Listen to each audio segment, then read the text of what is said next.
நண்பர்களே, இந்த வருஷம் நடக்க போகிற ஐபிஎல் போட்டிக்கு பார்த்தீங்க அப்படின்னா 2 முக்கியமான பிரச்சனை ஒன்று இருக்குது. ஒன்று வந்து பார்த்தீங்க அப்படின்னா இந்தியாவில் வந்து பாராளுமன்ற தேர்தல் வந்து நடக்க போகுது. ஸோ அதனால பார்த்தீங்கன்னா ஐபிஎல் போட்டியை இந்தியாவில் நடத்துறதுல வந்து ஒரு சில சிக்கல்கள் வந்து ஏற்பட்டிருக்கு. ரெண்டாவது பார்த்தீங்க அப்படின்னா உலகக்கோப்பை போட்டி வந்து நடக்குது. ஸோ உலகக்கோப்பை போட்டிக்கு தான் வந்து எல்லா அணிகளுமே வந்து கவனம் செலுத்துவாங்க.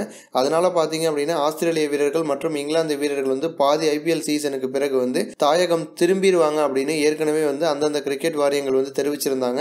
அதனாலே பார்த்தீங்க அப்படின்னா ஆஸ்திரேலியா மற்றும் இங்கிலாந்து கிரிக்கெட் வீரர்களை வந்து ஏலத்தில் எடுப்பதற்கு எந்த ஒரு அணியோட உரிமையாளரும் அதிகமான அளவில் வந்து ஆர்வம் காட்டவே இல்லை.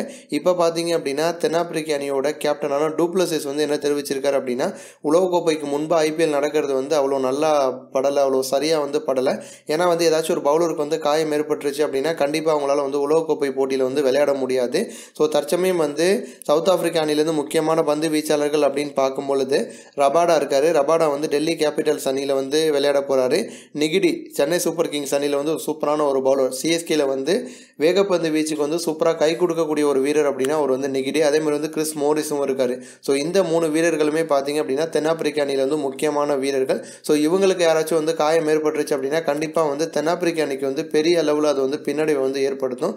ஸோ வந்து இது வந்து ரொம்பவே ஒரு கஷ்டமான ஒரு தருணம் அப்படின்னு வந்து டூப்ளசிஸ் வந்து தெரிவிச்சிருக்காரு. அதோட மட்டும் இல்லாமல் டூப்ளசிஸ் பார்த்தீங்க அப்படின்னா சென்னை சூப்பர் கிங்ஸ் அணியில் வந்து முக்கியமான ஒரு பிளேயர். ஸோ வந்து டூப்ளசிஸ் இந்த மாதிரி ஒரு கருத்து தெரிவித்ததுனால தென்னாப்பிரிக்க வீரர்கள் வந்து முழு சீசன்லேயும் வந்து விளையாடுவாங்களா அப்படிங்கிற மாதிரி வந்து ஒரு கேள்விக்குறி வந்து உருவாயிருக்கு. நிகிடி வந்து பார்த்தீங்க அப்படின்னா சென்னை சூப்பர் கிங்ஸ் அணியில் பாதி சீசனில் வந்து தாயகம் திரும்பிட்டாரு அப்படின்னா கண்டிப்பாக அது வந்து சிஎஸ்கே அணிக்கு வந்து பெரிய ஒரு பின்னடைவு அப்படின்னு வந்து சொல்லலாம். ஸோ தென்னாப்பிரிக்க வீரர்கள் வந்து என்ன பண்ண போகிறாங்க அப்படிங்கிறத நம்ம வந்து பொறுத்திருந்து பார்ப்போம். இது போன்ற இன்னும் பல ஸ்போர்ட்ஸ் செய்திகளை தெரிஞ்சுக்க ரெட் கலர் பாக்ஸை கிளிக் பண்ணி நம்ம சேனலை சப்ஸ்கிரைப் பண்ணுங்கள். கூடவே பக்கத்தில் இருக்க பெல் சிம்பலை கிளிக் பண்ணி எங்களுடைய அப்டேட் செய்திகளை உடனுக்குடன் தெரிஞ்சுக்கோங்க. நன்றி.